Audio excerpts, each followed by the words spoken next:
क्या तुम्हें पता है कि कभी-कभी जिंदगी बदलने के लिए सालों की नहीं, सिर्फ एक रात की जरूरत होती है।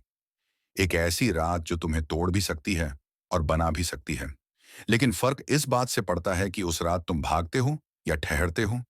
ज्यादातर लोग भाग जाते हैं, इसीलिए उनकी जिंदगी बदलती नहीं, सिर्फ दिन बदलते रहते हैं। आज मैं तुम्हें एक ऐसी कहानी सुनाने जा रहा हूं जो किसी चमत्कार की बात नहीं करती, बल्कि उस सच्चाई की बात करती है जिसे जानने के बाद इंसान पहले जैसा नहीं रह पाता। ये कहानी सुनने में आसान है, लेकिन इसे सहन करना हर किसी के बस की बात नहीं है, क्योंकि यह कहानी तुम्हें बाहर नहीं, भीतर ले जाती है। और भीतर जाना सबसे मुश्किल यात्रा होती है। बहुत समय पहले की बात है। एक शहर था जो बाहर से बहुत चमकदार था। ऊंची इमारतें, भरी हुई सड़कें, लोगों की भीड़, हंसी, शोर, बाजार। लेकिन इसी शहर में एक आदमी रहता था जिसका नाम आरव था। आरव के पास वो सब कुछ था जिसे दुनिया सफलता कहती है। पैसा था, पहचान थी, लोग सम्मान करते थे। लेकिन रात को जब वह अकेला होता था, तो एक सवाल उसे सोने नहीं देता था। अगर सब कुछ ठीक है, तो भीतर इतना खाली क्यों है? वह इस सवाल से भागता रहा। काम में डूब गया, रिश्तों में उलझ गया, खुद को व्यस्त रखा, लेकिन खालीपन पीछा नहीं छोड़ता। वह हंसता था, लेकिन हंसी के बाद एक थकान रह जाती थी। वह जीतता था, लेकिन जीत के बाद भी कोई खुशी नहीं आती थी, जैसे हर चीज अधूरी हो। एक रात वह यूं ही शहर से बाहर निकल गया, बिना बताए, बिना सोचे।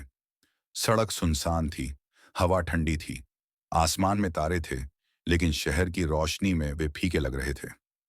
चलते चलते वह एक पुराने रास्ते पर पहुंचा, जहां एक छोटा सा आश्रम था। दरवाजा खुला था। अंदर कोई शोर नहीं, कोई मंत्र नहीं, बस एक दीपक जल रहा था। और उसके पास एक बूढ़ा आदमी बैठा था।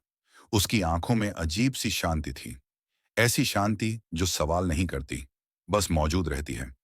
आरव जाने ही वाला था कि उस बूढ़े ने बिना देखे कहा, अगर भागते भागते थक गए हो तो थोड़ी देर बैठ जाओ। यह सुनकर आरव ठिठक गया। उसे लगा जैसे ये शब्द उसके भीतर से निकले हों। वह बैठ गया। देर तक दोनों चुप रहे। फिर आरव ने पूछा, मेरे पास सब कुछ है, फिर भी मैं खुश क्यों नहीं हूं? बूढ़ा मुस्कुराया, बोला, क्योंकि तुम सब कुछ पकड़ने में लगे हो, लेकिन देखने का साहस नहीं कर रहे। आरव ने पूछा, क्या देखूं? बूढ़े ने कहा, खुद को।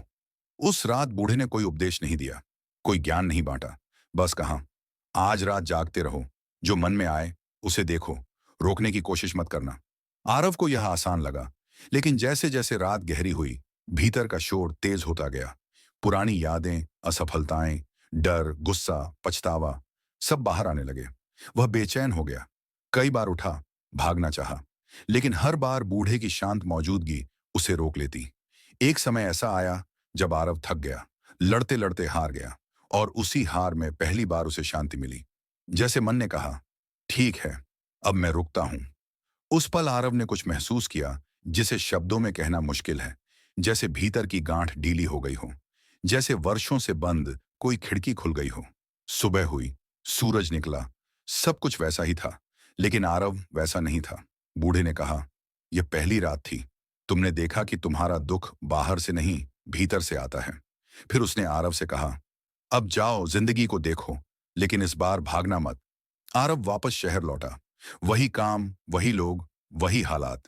लेकिन अब वह रुक रुक कर देखने लगा। जब गुस्सा आता, वह उसे देखता। जब डर आता, वह उसे पहचानता।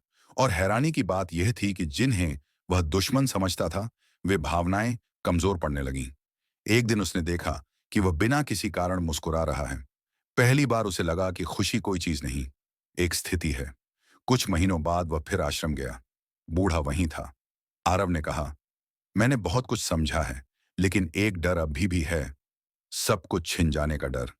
बूढ़े ने जमीन पर एक रेखा खींची और कहा, यह तुम्हारी जिंदगी है, जो भी है इस रेखा के भीतर है।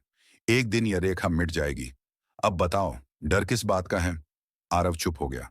उसे पहली बार समझ आया कि अस्थाई चीजों से स्थायी सुख की उम्मीद ही दुख की जड़ है। प्यार कर लोगे कि सब कुछ जाने वाला है, तभी तुम सच में जी पाओगे। उस दिन आरव को तीसरी समझ मिली, छोड़ने की। समय बीतता गया। आरव का जीवन बदलने लगा। वह पहले से ज्यादा काम करता था, लेकिन अब काम उसे खाता नहीं था। रिश्ते निभाता था, लेकिन उनसे बंधा नहीं था। जब लोग पूछते, तुम इतने शांत कैसे हो, वह बस इतना कहता, मैं अब खुद से भागता नहीं। एक दिन शहर में बड़ा संकट आया।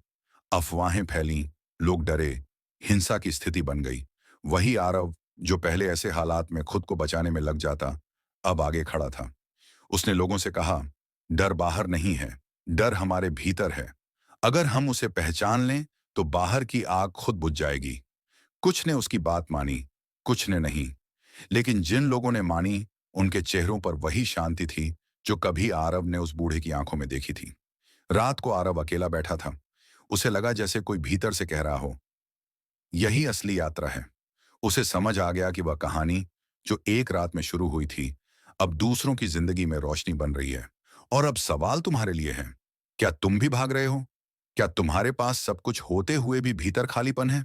अगर हाँ, तो शायद तुम्हें भी किसी एक रात की जरूरत है। पूरी जिंदगी बदलने के लिए नहीं, बस खुद को देखने के लिए। यह कहानी यहीं खत्म नहीं होती।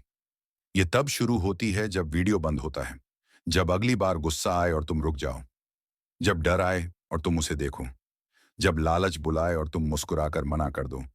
उसी पल समझ लेना, तुम्हारी यात्रा शुरू हो चुकी है। अगर इस कहानी ने तुम्हारे भीतर कुछ हिलाया है, तो यह संयोग नहीं है। इसे दूसरों तक पहुंचाओ, क्योंकि कुछ कहानियां सिर्फ सुनने के लिए नहीं होती, वे जीने के लिए होती हैं। आरव को अब समझ आने लगा था कि असली लड़ाई बाहर की नहीं, भीतर की है। लेकिन समझ आ जाना और उस समझ के साथ जीना, ये दोनों अलग बातें होती हैं। कई बार ज्ञान बोझ बन जाता है, क्योंकि जब तुम्हें सच दिखने लगता है, तो तुम उसे अनदेखा नहीं कर सकते। और यही वह मोड़ होता है जहां ज्यादातर लोग रुक जाते हैं। वे कहते हैं, मुझे इतना गहराई में नहीं जाना। लेकिन आरव रुक नहीं पाया, क्योंकि अब जो उसने देख लिया था, उसे भूलना मुमकिन नहीं था। एक सुबह वह अपने घर की छत पर खड़ा था। शहर जाग रहा था, लोग भाग रहे थे। कोई काम के लिए, कोई पैसे के लिए, कोई पहचान के लिए। आरव भी कभी इसी भीड़ का हिस्सा था, लेकिन आज उसे यह सब किसी फिल्म की तरह लग रहा था। जैसे वह दृश्य में है, लेकिन दृश्य उससे चिपका नहीं है। तभी उसके मन में एक अजीब सा डर उठा। क्या मैं दूसरों से अलग हो रहा हूं? यह डर नया था। पहले डर असफलता का होता था, अब डर था अकेले पड़ जाने का। उस दिन पहली बार आरव को समझ आया कि भीतर का डर रूप बदलता है, लेकिन जाता नहीं। अगर तुम जागरूक नहीं हो, तो वह किसी नए चेहरे के साथ वापस आ जाता है। उसने उस डर को देखा, भागा नहीं, उसे दबाया नहीं, बस देखा। और कुछ देर बाद वही डर ढीला पड़ गया, जैसे कोई बच्चा जो ध्यान मांग रहा हो और मिलते ही शांत हो जाए। लेकिन जिंदगी हमेशा तुम्हें अकेले बैठकर देखने का मौका नहीं देती। कुछ दिन बाद आरव के ऑफिस में बड़ा विवाद हुआ। दो लोग एक दूसरे पर आरोप लगा रहे थे। माहौल गर्म था, हर कोई किसी एक का पक्ष चाहता था। पहले वाला आरव भी यही करता, लेकिन आज वह चुप रहा। उसने देखा कि दोनों सही भी हैं और दोनों एक गलत भी, क्योंकि दोनों डर से बोल रहे थे। जब उसने शांति से बात की, तो लोग हैरान रह गए। किसी ने कहा, तुम बहुत बदल गए हो। आरव मुस्कुरा दिया। उसे पता था बदलाव बाहर दिखता है, लेकिन शुरू भीतर से होता है। एक शाम वह फिर आश्रम गया। बूढ़ा उसे देखते ही बोला, अब असली परीक्षा शुरू होगी। आरव ने पूछा, कौन सी परीक्षा? बूढ़े ने कहा, जब तुम शांति में भी बेचैन हो जाओगे। आरव को यह बात समझ नहीं आई, लेकिन कुछ ही दिनों में उसे इसका मतलब समझ आ गया। अब लोग उसकी बात सुनने लगे थे, सलाह लेने आने लगे थे।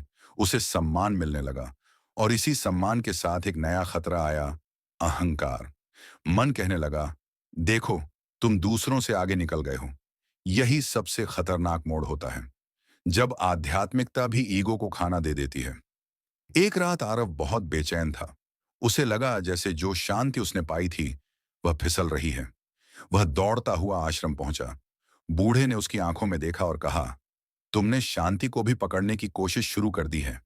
आरव की आंखें भर आईं। उसने कहा, तो फिर क्या करूं? बूढ़ा बोला, छोड़ दो, शांति को भी। ये बात सुनकर आरव को झटका लगा।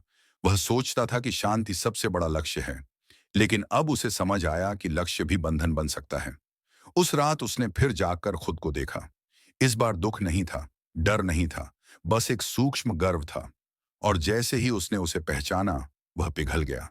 समय के साथ आरव का जीवन सरल होता गया, लेकिन सरलता का मतलब आसान नहीं होता। अब जब कोई उसे धोखा देता, तो वह टूटता नहीं था, लेकिन दर्द महसूस करता था। फर्क सिर्फ इतना था कि वह दर्द में डूबता नहीं था।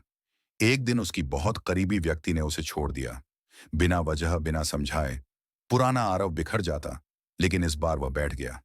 आंसू आए, लेकिन उसके साथ एक समझ भी थी। जो आया था वह जाएगा। उस स्वीकार में गहरा सुकून था। धीरे धीरे आरव ने महसूस किया कि वह लोगों को बदलने की कोशिश नहीं कर रहा, बस खुद को साफ रख रहा है। और यह साफपन अपने आप दूसरों तक पहुंच रहा है। कुछ लोग उससे चिढ़ते थे, कुछ उसका मजाक उड़ाते थे, लेकिन उसे फर्क नहीं पड़ता था, क्योंकि अब उसकी पहचान बाहर से नहीं, भीतर से बन रही थी। एक दिन शहर में बड़ा नुकसान हुआ। अफरा तफरी थी। लोग एक दूसरे को दोष दे रहे थे। आरव ने सबके बीच खड़े होकर सिर्फ एक बात कही, डर को मत फैलाओ, पहले उसे पहचानो। कुछ लोग रुके, कुछ नहीं, लेकिन जो रुके उनकी आंखों में वही बदलाव दिखा जो कभी आरव में आया था। उस रात वह अकेला बैठा था। चांदनी थी, हवा शांत थी। उसे लगा जैसे जिंदगी उससे पूछ रही हो, अब क्या? और पहली बार आरव के पास कोई जवाब नहीं था। और यही सबसे सुंदर बात थी, क्योंकि अब उसे जवाबों की जरूरत नहीं थी। और शायद यही वह जगह है जहां तुम और आरव एक जैसे हो जाते हो। तुम भी जवाब ढूंढ रहे हो, लेकिन हो सकता है असली शांति जवाब मिलने में नहीं, सवाल छोड़ देने में हो। अगर यह कहानी आपके दिल तक पहुंची है, तो समझ लीजिए यह सिर्फ कहानी नहीं थी, यह आपके ही भीतर की आवाज थी। जिंदगी हर किसी को तोड़ती है, लेकिन कुछ लोग वहीं रुक जाते हैं और कुछ लोग वहीं से जागते हैं। अगर आप भी भीतर कुछ बदलता हुआ महसूस कर रहे हैं, तो डरिए मत। ये टूटना नहीं है, ये बनना है। इस वीडियो को लाइक कीजिए ताकि ये आवाज और लोगों तक पहुंच सके। चैनल को सब्सक्राइब कीजिए, क्योंकि अगली कहानी आपकी जिंदगी का अगला मोड़ हो सकती है। याद रखिए, शांति बाहर नहीं मिलती, वह वहीं होती है जहां आप खुद से भागना बंद कर देते हैं। इस कहानी का अंत यह नहीं बताता कि जिंदगी की सारी समस्याएं खत्म हो जाती हैं।